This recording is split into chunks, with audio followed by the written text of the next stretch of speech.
Hello guys, welcome back to my YouTube channel. In today's video I'm going to show you how I created this burger poster for Burger King. I just came across the image on X, on Twitter, and it was a challenge, and I just decided to jump on it, and this is the flyer that I created. So I'm just going to show you all the steps involved in creating this. It's actually pretty simple, and I'm excited to share it with you. Now, before we get started, like this video, drop a comment, share this video, and of course subscribe to this channel because more amazing content is definitely coming your way. Alright, without talking too much, let's get right into the video. Right, so the first thing I'm going to do is I'm going to create a new file, and it's going to be 1080 by 1350, and I'm going to put off this outboard because I don't think we need it. No, we don't need it. And I'll leave resolution 72, color mode RGB, and I'll just create. Right, so before we get started, I'd like to explain something to you. Right, so this are the assets that I'm going to be using for this design, and of course I'm going to make sure that everything is provided for you guys. Right, so what I want to explain to you is this was the original image. Right, this was the original image that was given in the that was given on X, on Twitter, and we're asked to just basically use it to create a design. Alright, so you can see what it looks like. So immediately I saw it, I just basically got an idea, and what I did is I went to Nano Banana and I generated this. Alright, I went to Nano Banana and I added a crown. Can you see the difference? This is the before, there's no crown on it, and this is the after, there's a crown on it. Right, so if you don't know how to use Nano Banana to achieve this, just basically click the link above. Alright, click the link at the top right, and you're going to see a YouTube video on how I use Nano Banana to achieve a bunch of different stuff. Right, so the reason I use Nano Banana to add this crown to it is because of the copy, and also it's Burger King. Right, so it just basically a visual representation of what I'm trying to achieve. Right, and then I went ahead to remove the background on using Photo Room. Right, I also have a video on Photo Room, so yeah, click the link at the top right to know how to use Photo Room to remove your background. Right, so I just wanted to explain that to you, how I generated my assets. Right, so for this video I'm just going to drop in this one with the Burger King, with the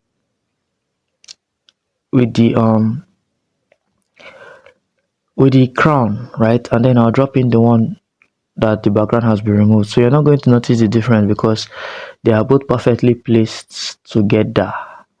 Right, so I'm going to hide this one that the background has been removed. I'll click on this one that has the crown, and I'll come to my spot healing tool, my spot healing brush, sorry. Alright, and then I'll right click on this and I'll rasterize the layer. I'll zoom into this watermark is from Gemini, so I'll hold my alt and I'll click here, and I'll come here and I'll just like that, I've covered it. Let me reiterate, hold your alt and click on somewhere that you want to sample. When you've left clicked on it, then come on top of that place you want to cover and click on clicking there until it has covered. Right, so now that we have that covered, I am going to hold my control and I'll click on this.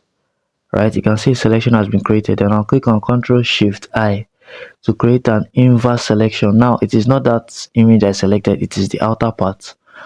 Then I'll right click, then I'll go to select, I'll go to modify, I'll go to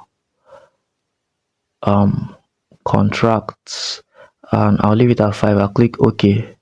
So it's not contract we want, sorry. I'll press Ctrl Z, I'll go to select, I'll go to modify, I'll click on expand, rather I'll leave it at 10. Right, 10, and I'll click on OK. Now that it has expanded, I'll select any selection. So this time I'll use my polygonal lasso tool. I'll come to the canvas, I'll right click and I'll click on content aware fill. Alright, so content aware fill, I'll wait for it to generate. And I'll press enter. Alright, it has generated. I'll press enter, and in a moment you're going to see what has been created. Right, I'll press Ctrl D to deselect. Right, so can you guys see what just happened right now? Let me hide this layer. This is what we had before. Then I use content aware fill and it has filled in that blank spot, right? So I'll just take it to the back. All right, it has filled in that blank spot. So now I'm going to select all three of them: the one that I removed the background, the one that has a crown, and then the content aware fill. Select all three. I'll press Ctrl T, right, and I'm going to rotate it a bit. I'm going to rotate it a little bit. All right, something like this. I'll click on enter. All right, I'll click on enter. So we have it rotated. Now I'm going to select my pen tool. All right, I'll select my pen tool. I'll make sure that it's on parts, not shape, on parts. And then I'll create something like this. All right, I'll create something like this. Okay, so what I'm doing is I'm creating like a light part, right? Like a light part. You know what, let me go back and create it again. I'll click here,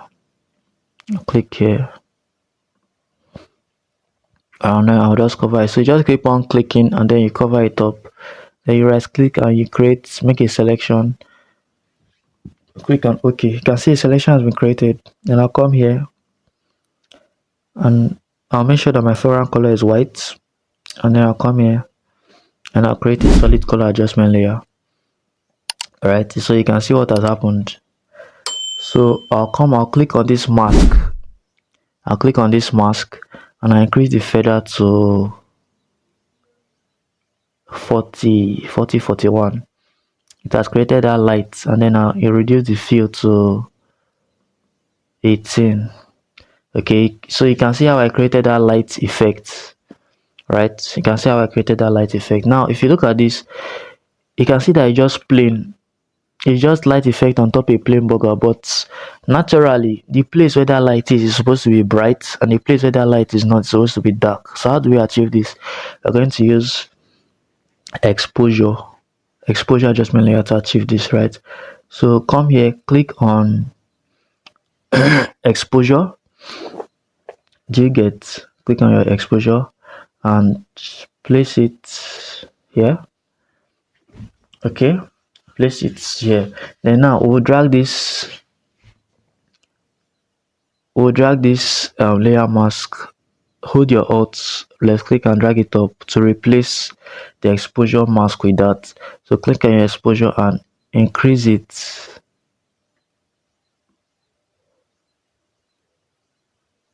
Right, increase the exposure like this.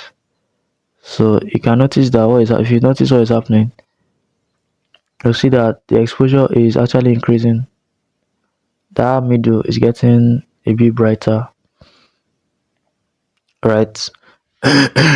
Then now we want this side.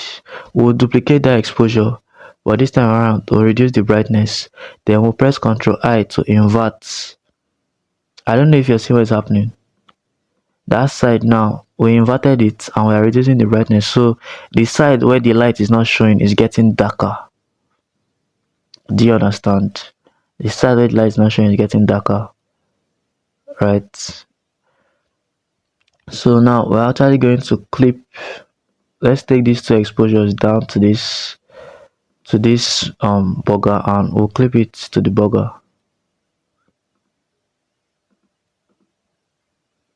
Alright, so let's make it a bit darker, and then this one we can make it a bit brighter. Alright, so make sure that you're clipping both of them to this burger. If not, you're not really going to get the right thing. Let me explain again. This first one, let me hide this. This first one now is to make the side where the light is brighter. So create your exposure adjustment layer, copy that mask, put it here, and then increase your exposure. Increase it will become brighter. Then create another exposure layer, copy the mask, place it here, invert it with Ctrl I, then reduce the exposure to make it darker. Alright, that's how you get the effect. So basically that is how the major part was done. So the next thing now is to just bring in the extra stuff, right? So I'll bring in my logo, right? I'll reduce the size like this. I'll place it here at the top right, and I'll come down to FS. I'll create a color overlay, and I'll make sure that the color is white. I'll click on OK. Then I'll select my text tool. I'll come to the bottom. Let me go and copy the text. The copy, row with the spotlight, row the whopper. So you can see that I actually got the inspiration for this concept from the copy, right? If you read this copy, if you read the copy, you understand what I'm saying. Rule the spotlights. To rule means to be a king, so that's why I put the crown with Nano Banana. Then the spotlight is this light effect, and the whopper is the burger itself. So you can see how it all makes sense. I'm going to centralize this text, and I'll change the font to flames regular, right? Flames regular. Press Ctrl T, increase the size a bit. Then I'll select this whopper, and I'll change it to something like orange. I'll click on OK, right? Then I'll click the top. I'll create a new layer, then I'll press Ctrl backspace, and I'll reduce the fill to 0. Once I reduce the fill to 0, I'll come down here, I'll click on FX, and then I'll click on stroke. Then I'll make sure that my stroke is inside. I'll change the color to white. Can you see how I created that border effect? So if I hide this, the border hides, right? So now that is created, I'll now click on Ctrl Shift Alt E. I'll right click it, and I'll convert it to a smart object. Then I'll go to my filter. I'll go to camera raw filter to edit it, and then the camera raw filter, I can play around with the exposure, the contrast, the highlights. Alright, so whatever looks good to you, texture, grain, vignettes. Alright, I don't want to do too much. Increase the sharpening, and I'll click on OK. So with that, we have come to the end of this YouTube tutorial, and thank you so much for watching up until this point. I hope you learned something new, and if you did, kindly let me know in the comment section below. Also, you can check out my channel for more amazing tutorials like this, and of course, I'll catch you guys in the next video. See you later.